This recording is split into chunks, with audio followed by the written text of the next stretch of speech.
Hey, to set up Portable Hotspot on the OnePlus Nord CE4 Lite 5G, first of all, you will have to go into the settings, and now you will have to start from connection and the sharing.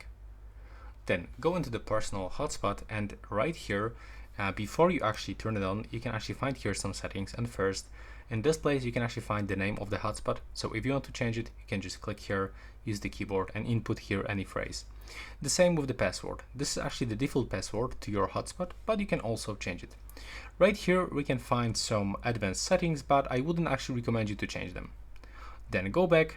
In this place, you can actually find the device connection limit, so we can change it. For example, you can allow to connect only, for example, 2 or 1 device. And you can also set the data usage limit. When you go back, you can also find this function with automatic turn off the hotspot when there is no devices connected. So we can decide if you want to use this function or not. And if you want to turn it on, just click here and it will actually share your mobile data or the Wi-Fi connection with the other devices. And that's all for this video. Right now, please subscribe to my channel.